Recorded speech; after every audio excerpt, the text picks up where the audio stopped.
Well, the defunct Chernobyl nuclear plant hasn't had any active nuclear reactors for more than 20 years, but large amounts of spent fuel and radioactive waste remain on the site of the world's worst nuclear disaster. The Chernobyl exclusion zone houses decommissioned reactors and storage for radioactive waste. Now, you might recognize the huge sarcophagus, as it's called, over the reactor number 4, which exploded in 1986. You can see it just towards the center of your picture there. Energy provider Ukrenagro says the plant's security systems and the pumps which cool the spent nuclear storage facility have been disconnected from the electrical grid, but the systems supporting the plant are able to remove heat effectively without electricity for now, according to the IAEA. Well, Tariq Rauf is the former head of the Verification and Security Policy Coordination Office at the International Atomic Energy Agency, and he's joining us from Vienna. Very good to have you with us, sir, on Al Jazeera. If the IAEA isn't able at the moment to get any information from the plant, how confident can it be that there isn't an immediate risk? Well, the information that the IAEA gets from the Chernobyl nuclear power plant, as well as from other nuclear power plants in Ukraine, is related more to safeguards. That is, diversion of nuclear material from peaceful uses to nuclear weapons. IAEA doesn't necessarily get nuclear safety information through its monitoring systems installed at Chernobyl or Zaporizhia or other power plants in Ukraine. In the event that the electricity supply is not restored, and in the event that the diesel backup generators fail, what could happen? Well, there seems to be some difference in information.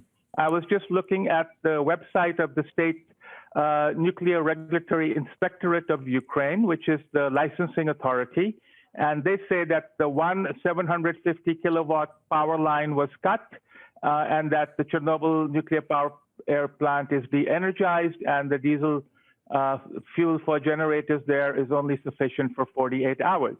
But if we look at the stress test report put out by the regulator a few years ago, there are actually 8 power lines coming into Chernobyl, 2 750 kilowatt lines, 4 330 kilowatt lines, 2 110 kilowatt lines. They also say that they have backup diesel fuel to run the generators for 7 days. So we don't know which information is correct and why, if previously the regulator reported to the IAEA that they had 8 power lines and diesel sufficient for 7 days, why are they now saying that power is cut and there is only diesel for 48 hours? So I think this is something that the IAEA and the Ukrainian authorities need to resolve very quickly. However, according to the regulator, even if the interim spent fuel cooling ponds lose electrical power supply, they still have diesel generators. And also, as the IAEA has said on its website, even without loss of power, as long as the water containment is not breached, the spent fuel will remain safe from a radioactive release perspective. As we were hearing from our correspondent Natasha just a moment ago, there are, of course, Ukrainian staff who have been managing the system. The system can't run on its own without those staff, and they appear to have been working under tremendous stress. How concerned are you that the circumstances in which the staff are working could lead to an accident, a loss of concentration? Yes, the IAEA Director General Rafael Mariano Grossi has on a number of occasions pointed out that the 210 staff at the Chernobyl power plant have not managed to go home, and there hasn't been a shift change since the 23rd or 24th of February. One of the reasons is that the train that takes them to the village where they live goes through Belarus and then re-enters Ukraine.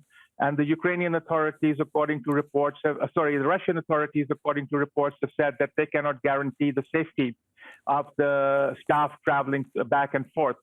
So there are no proper sleeping facilities. So these poor people have to sleep on the floor or on camp beds. They haven't had proper rest. So it is a major concern. It is an essential component of nuclear safety that the staff must be properly rested, properly alert, properly fed, and in the best physical and, of course, psychological condition to manage their responsibility for the safe operation of the nuclear facility. Tariq Rauf is former head of the Verification and Security Policy Coordination Office at the IAEA. Sir, we appreciate your time. Thank you very much indeed.